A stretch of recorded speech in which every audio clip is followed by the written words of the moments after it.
he would have us do jumping jacks. And the captain, up in front of the whole team, we were all lined up in formation, we would do 3 sets of 4 jumping jacks. So typical, 1, 2, 3. The captain would count off, and then we would all yell, 1. Then the captain would go, 1, 2, 3, 2. But on the third one was a little different. 1, 2, 3. And instead of doing the 4th jumping jack, we actually flexed our muscles, gave the meanest face we could give, and growled like a pack of hound dogs. Urgh! And it caught the other team by surprise because they would hear this growling coming from the other side of the field, and it caught them off guard, and it set them on edge a little bit. So I remember that now. I have that tool that, I've got to go into autopilot. And if I need to, I do those jumping jacks and I let that stress out. So I want to give you a little gift today. And I'm going to have you do those jumping jacks with me. So everybody stand up where you're at in your seat. All right. 1, 2, 3. 1, 2, 3. 1, 2. Here it comes. That's beautiful. Didn't that feel good? I'm on the sidelines, and I'm getting psyched up. My adrenaline's going. I'm, doing some of these, and I'm getting ready. I'm like, I'm going to be on the line. I'm going to, get the contact I'm looking for. This is going to be awesome. So the play goes. I run out on the field, and I'm getting lined up. I'm getting psyched up, and I get down into a 3-point stance, and I look up,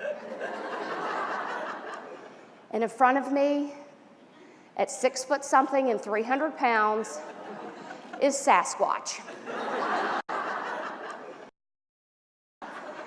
And I stepped out of my 3-point, and I thought, I am going to die.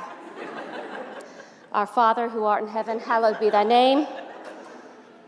I thought all she has to do is just kind of fall over on me, and I'm going to be crushed. But I thought, all right, I got to do this anyway. So I'm psyching myself up. I get into the 3-point, and I'm kind of growling. I'm grunting. I'm like, all right, let's go.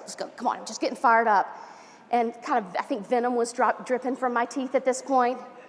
So when the play went off, Sasquatch takes a step back, looks at me, and in the voice of a 6-year-old little girl goes, don't hurt me, number 52. Don't hurt me, number 52.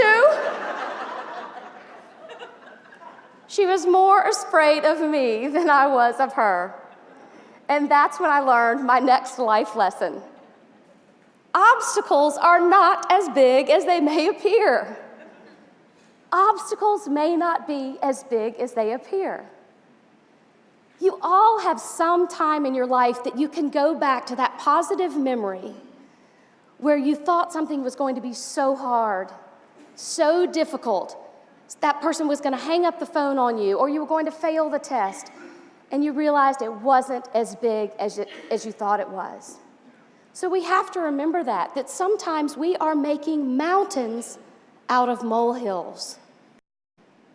So where are those little molehills in your business that you've made a mountain? I think there are people that are sitting in our boardrooms saying, we can't.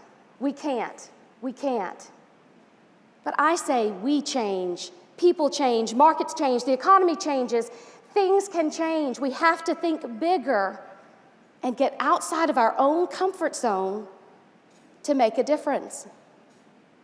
So where is that obstacle?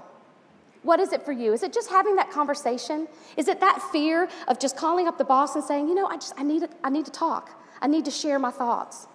Is that what it is for you?